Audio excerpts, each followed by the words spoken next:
I'm a musician, I'm a mathematician, I'm not a visual artist. But Scott Greenberg believed in me. And I thought, well, I do draw a lot of diagrams in my research. This is the kind of diagram I draw in my research. Here is a page of my research notebook. I do draw a lot of things. Maybe I can represent some mathematical ideas, not to explain math, but just to bring the idea of mathematics to people in an unexpected environment. And so I did. And so here is the symmetry room, where I depicted various forms of symmetry. And here is the Emmy Noether room at the opening, which is full of people. And so that he was more specific what he wanted in the Emmy Noether room. So he wanted a book that really celebrated Emmy's work specifically. So I did some stuff about the theorem, and I drew some diagrams representing the conservation of various different quantities. But he particularly wanted to celebrate the community that she brought together around her, and also the struggles that she faced as a Jewish person in Nazi Germany. First as a woman in a field that didn't allow women, then as a Jewish person expelled by Nazi Germany, and then as a refugee here, where she, as I'm sure you all know, tragically died much too young of a tumor. And so the last one is a Koch snowflake developing from a Star of David, with finally some little snowflakes breaking free off to the side. And once I had done this art installation, it became kind of known that I was an artist. So I became one by mistake. Scott thought I was an artist because I teach at the School of the Art Institute now. And so he thought I must be an artist, but that's not true. It's a liberal arts school, so they have some of everything. And I don't teach art, I teach math to artists. And so then I got a commission from 6018 North, which is a whole house art installation house on the north side of Chicago. And they were doing an exhibit about immigration and commissioned 40 immigrant artists to do something about immigration. And she asked me to do something mathematical about immigration. So it was on a wall, so I just drew it on the wall. So when it moved to the Lubeznik Center in Michigan City and then to the Chicago Cultural Center, I had to redraw it, which was a bit tedious. But here it is at the Lubeznik Center, and here's a more straight-on view. I wouldn't do it quite the same now. I would phrase things differently. I would say enslaved person rather than slave. But I wanted to show all the paths that people take to come into this country, to show that the whole notion of an immigrant is a bit suspect when we think about the origins of the country, especially the notion of a documented and an undocumented person, because the first European settlers who showed up, were they documented? Did anyone want them to be here?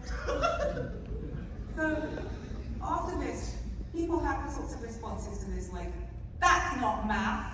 And I do love it when non-mathematicians accuse me of doing things that are not math, because I suppose it's just like art. You know, people go to art galleries and say that's not art. So then there's a question about who gets to decide what counts as math or not.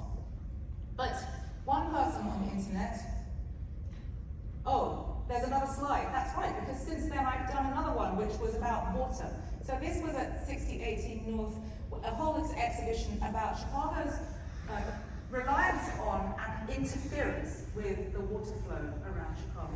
Because it is well known that there was they reversed the flow of the Chicago River with a feat of engineering. Well, it was a feat of engineering, but they didn't really think about the consequences, which consist of things like, oh, we don't want our sewage to flow back into our water source, so let's send it into somebody else's water source instead. Yay, we're great.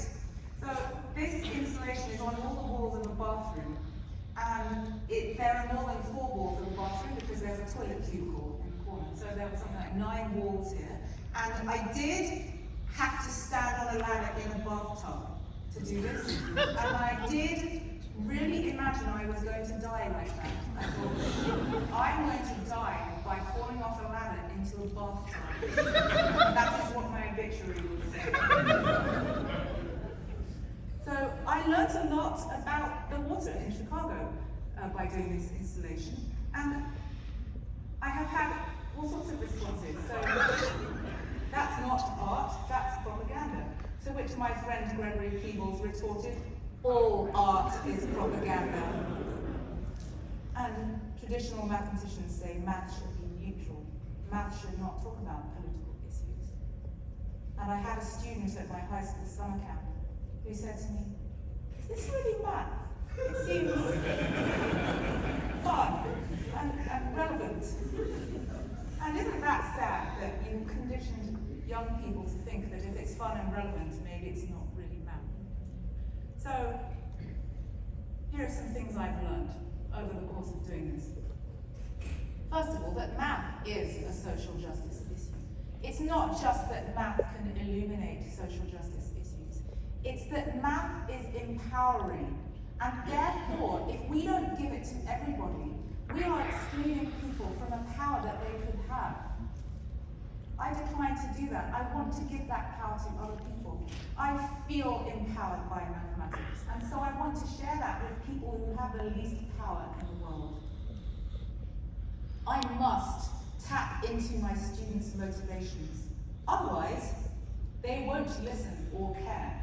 And I think this is really important because I want to show them why I am motivated to do things as well. But that's more like a kind of spectator sport. I want to tap into their motivation so that they can feel something about the math I'm showing them, because if they feel something, they are more likely to carry it with them later. And one of my favorite things is when I ask students at the beginning of the course why they're taking the class, and some people say, my roommate took it and told me I should really take this class. Sometimes they say, oh, I had to fulfill a science requirement, and this is the least worst sounding class. And occasionally they say, it's the only thing that fitted into my schedule and I need to graduate. But then I love it when they say at the end of the semester, I only registered for this class for credit. But now it became my favorite class this semester, and I learned more from it than any of my other classes. I've also learned that I can and I should and I will bring my whole self to mathematics. Because I used to keep parts of it out. Partly because I was young and I was nervous and I didn't have stability and I didn't want to draw attention to myself. I was the only female person, the only non-white person in a room practically all the time. I know that Asian people are often said to be overrepresented in mathematics, and at some levels they are, but I have never had an Asian female professor of any kind. I've never even seen an Asian female person give a talk in my field. I've only ever seen 2 other Asian women at a category theory conference. So we're certainly not represented in my field. And so I used to just suppress everything that didn't fit into the stereotypes of mathematics because I didn't want to draw attention to myself and be different. I didn't want to give people a chance to stereotype me and say, oh, you're not good enough because you're a woman. And I did feel like I should get tenure before I quit, because I felt that otherwise people would say that I just wasn't good enough. But now I realize that that just made me very unhappy, and it's also made my work less authentic. And now I bring my whole self. Not only is it more authentic, but also I can reach people in different ways. Because if I only bring one part of myself, I'll only reach people who connect with that one part of myself. If I bring my whole self, I can reach with people who connect with all those parts. There's a side effect, which is that I also get some people hate me because they hate those other parts. They hate the fact that I'm a woman, and they hate the fact that I'm an Asian person who's outspoken. Well, I suppose that's their problem. And there's plenty of math that reaches out to them, so they can go and do that kind of math. I've also learned that you can achieve a lot in small steps. I didn't really ever set out to write books.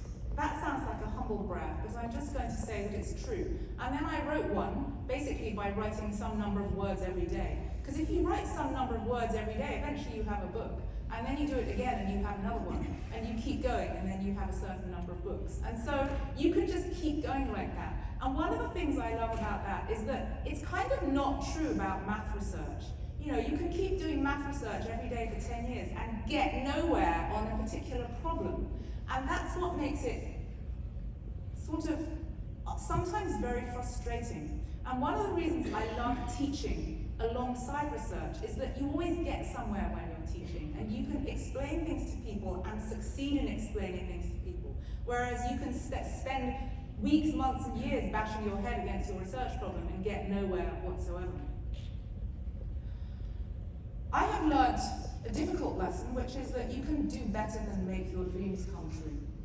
Because most of the stuff I've done in the last 10 years is not anything that I ever dreamed of doing. I never dreamed of writing books. I never dreamed of public speaking or talking on the radio or on television or doing art or half the things I'm doing. Unfortunately, there were some dreams I did not make come true. The only thing I really dreamed of was becoming a mother.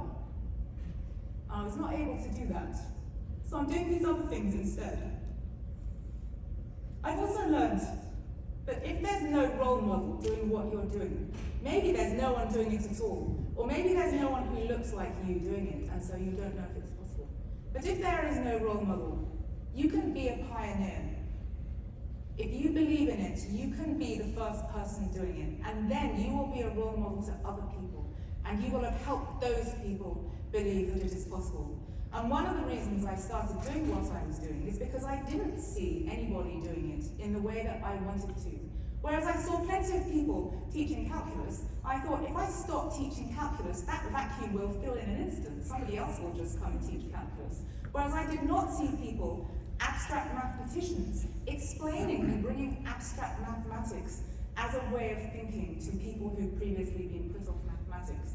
So I felt that I wanted to do that, and that if people needed a role model, I was lucky that I didn't feel I needed a role model, because I was brought up and educated to believe that women could do anything that men could do.